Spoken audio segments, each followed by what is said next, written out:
Саламатсызбы? Региондо Абалким автордук программасы. Бул көрсөтүүбүздө биз көбүрөөк ушул өлкөбүздөгү акчалууларга, байларга байланыштуу пикирлер жана сунуштар менен бөлүшүүнү туура көрдүк. Эгемендүүлүк алган жылдардан бери Кыргызстанда эбегейсиз көп байлык чогулткандар аз эмес. Элибиз алардын ким экенин, кандай жол менен бир күндө байып, бир түндө тамекиге акча таппай жүргөндөр мультимиллионерге айланганын билишет. Ошол бир уч байлардын доору катуу өкүмүн сүрүп келди. 200-300дөй үй бүлөдөн турган ал заманбап байманаптар кыргыз элин каалагандай кылып калчады. Калчаганда ошол баягы эле жазылбаган мыйзам менен булар бир эле учурда бай дагы болуп эсептелди, ошол эле учурда бийликте да отурушту. Кыргызстан дээрлик 30 жылдан ашык убакыттан бери ушул 300дөй үй бүлө үчүн жеке менчик ишканасындай эле көрүндү. Бийликтин кайсыл бутагында болбосун жалаң гана ушул байманаптардын өздөрү, уулдары, кыздары, күйөө балдары, тага жээндери жана башка тууган туушкандары отурушту. Карапайым эл негизинен шайлоо учурунда гана керек болуп, кара жумуш үчүн тартылбаса, башка мал кыргыздын карапайым элинин таламын чындап талашкан, элге болсун, эл өссүн, эл өнсүн, биз эле баарын талап тонуп ташып жеп уурдап байып жүрө бербейли деген заманбап байманап болбоду. Кайерге барсаң ошол Паланчаевдер, Түкүнчаевдер. Баяганда дагы же башка дүйнөдөгү байларга окшоп iPhone чыгарып, же машина чыгарып, же KFC, же жок дегенде тиш чукугуч чыгарып байыган жок. Булар эгемендүүлүк алган алгачкы жылдары элдин баары эмне болуп атканын түшүнбөй турган маалда дароо шыпылдап, ага чейин элдин мүлкү болуп келген колхоз-совхоздордун объектилерин нарыдан бери өздөрүнө каттап, приватизация кылып, заводдорду, чоң-чоң советтер доорунан калган ири объектилердин баарын өздөрүнө ыйгарып алышты. Мыйзамдаштырып, 10-20 рубльга сатып алды кылып, элдин атынан акцияларды сатып алган болуп, накта талап тоношту. Карапайым элдин 90% бул процесстерден кабардар дагы болбой калып кетти. Ошол кезде дагы ушул өкмөттүн кайсыл бир жеринде иштеп отургандар баарынан кабардар болуп, алдын ала дароо баарын өздөрүнө, тууган туушкандарына карапайым элден жашырып, өздөрү билгенче талап тоноп алышканын бүгүн эми билбеген эч ким калбады.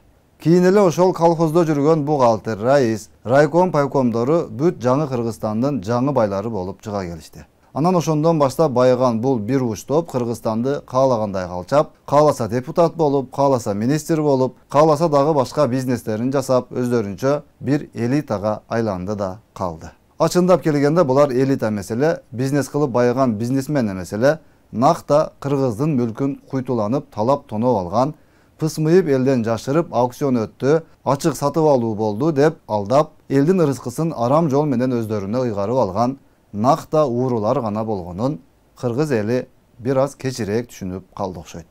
Бирок булардын алтын доору да кайсыл бир күнү бүтүшү керек болчу. Жана бул процесс башталганын эми элибиз көрүп турат. Ошентип элдин мүлкүн өздөрүнө ыйгарып алган түштөн кийин байыгандар менен оозундагы нанын алдырып коюп, томсоруп отуруп калган карапайым элдин ортосунда чоң ажырым пайда болгон. Элдер байларды жаман көрүп, алардан кантип кайра өз мүлкүн кайтарып алууну билбей, улам ар кандай себептер менен төңкөрүштөн төңкөрүшкө өтүп, бирок бийлик канча жолу алмашпасын, элдин акысын баягы бир уч көпөстөрдөн кайтарып алып бере албады. Тетирисинче, бул бир уч байлар бийлик 1000 жолу алмаса дагы, баары бир элита бойдон кала беришерин көрсөтүп, карапайым элдин мүдөөсүн эч качан орундалбай тургандай көрүнүш уланып келди. Бийлик алмаша берди, биринен бири мен кыйынмын деп келе берди, бирок иш жүзүндө баягы эле 300дөй үй бүлө Кыргызстанды каалагандай калчай берди. Базар дагы ошолордуку, ал эмес мазар дагы ошолордуку болуп калды. Мамлекеттик кызматтарда эми айтпай эле койсо болот. Кызарган жердин баары ошолорго тиешелүү болуп, карапайым элибизде жашоо үчүн бир гана жол калды. Алда болсо Россиялап, талаалап, миграцияга кетип, үй бүлөсүн багып, эптеп тиричилигин өткөрмөй. Ал эми элдин таламын талашып чыккандарды болсо, ал өздөрүн кыргыздын элитасы деп атап алган байманаптар бийлигине таянып, камап, коркутуп, куугунтуктап, кысып же шайлоодон өткөрбөй же бир жарытылуу кызматка койбой келишти. Мына дал ошол системага каршы аракет кылгандардын сап башында Камчыбек Ташиев жана Садыр Жапаров бар болчу. Муну элдин баары билип турду. Бирок акыры бул күндөр дагы аягына чыккандай болуп, 2020-жылы Ташиев, Жапаровтар бийликке келип, эми баягы байманаптардын доору бүтсө керек деген үмүттө элдин баары карап турду. Күтүлгөндөй эле ал бир уч элита чалыштардын катуу каршылыгына карабастан, ар кандай айла амалдарына карабастан, генерал Ташиев Al bay manaptарды кооздоо эле түз айтканда талкалады да калды. Буга чейин ар кандай жолдор менен элдин акысын өзүнө ыйгарып алып, өзүн бай манап сезип, элита сезип жүргөндөрдү бир четинен камап, мал мүлкүн мамлекетке кайтарып алып, тарыхый теңсиздикти жоюп, элдин ондогон жылдан бери колунан келбей, үмүт кылып жүргөн ниетин ишке ашырып баштады. Менмин деген канчалаган көпөстөр УКМКнын астанасына аттап кирип, кайра чыгышты.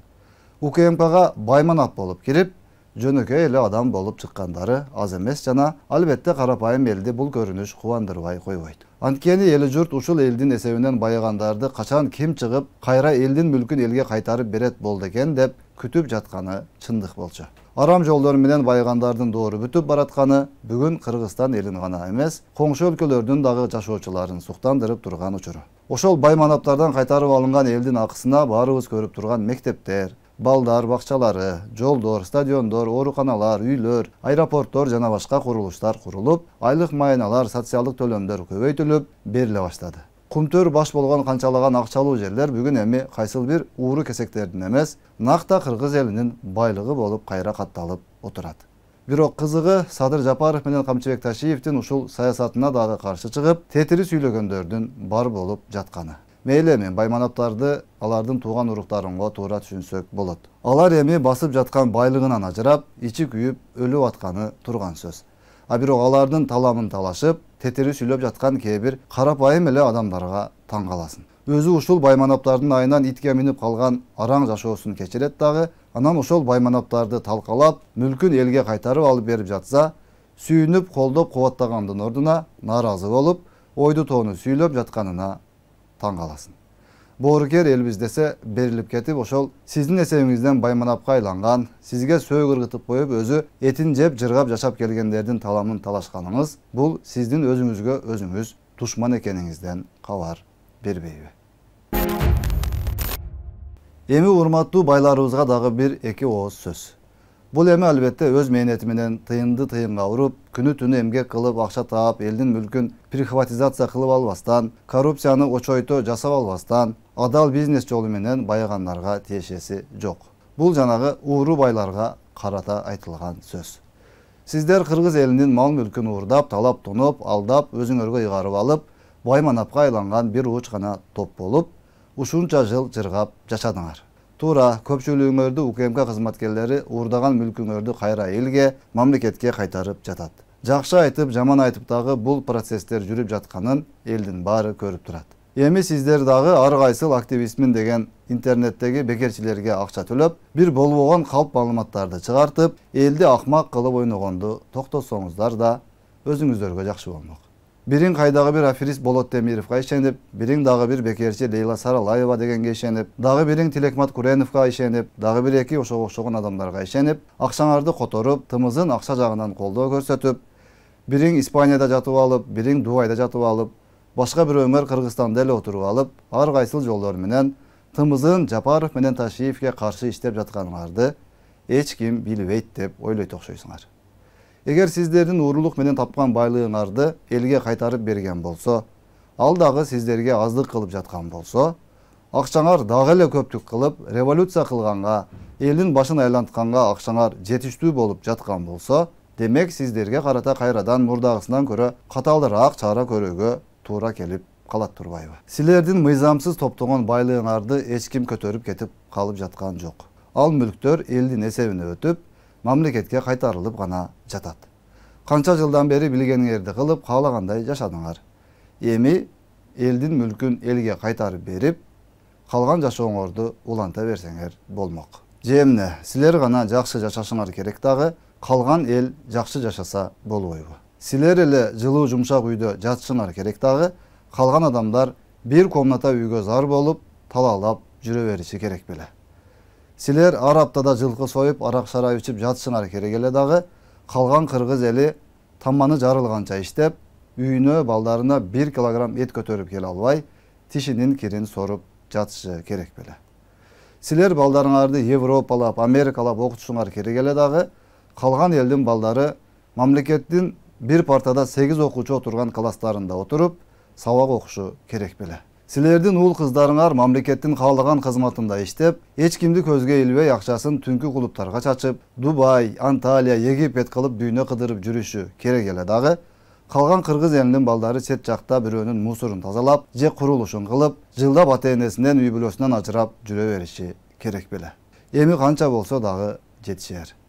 Жапаров менен Ташиев элдин таламын талашып, элге болсун деп аракет кылып жаткандан кийин, биздин бай көпөстөрүбүз дагы өзүнө келип, көрүнгөн менен бириге калып, бийликти антебиз, мынтебиз демиш болуп, кайра мурдагы элита чалыш жашоосуна кайтууну арзуу кылбай эле койса болмок. Анан элибиз дагы ар кимдин жиндигетти сөзүндө ээрчип, жаш баладай болуп, алдап койсо алданып кала бербестен, акты ак, караны кара деп кесе сүйлөп, Жапаров менен Ташиевди мындан да жакшыраак колдоп турса, алар дагы ар нерсеге алаксыбастан, көңүлүн саясий интригаларга бөлбөстөн, тезирээк Кыргызстаныбыз бутуна туруп, курулуштар максималдуу түрдө жүргүзүлүп, тезирээк элибиздин жашоосу жакшы жака өзгөрөт эле. Бир эле учурда бийлик талашкан мурдагы байманаптар менен алышып, бир эле учурда сырткы саясий күчтөр менен алек болуп, бир эле учурда Кыргызстандын ички проблемаларын чечүү менен алек болуп отуруп, ушунча жумуш аткарылып жатат.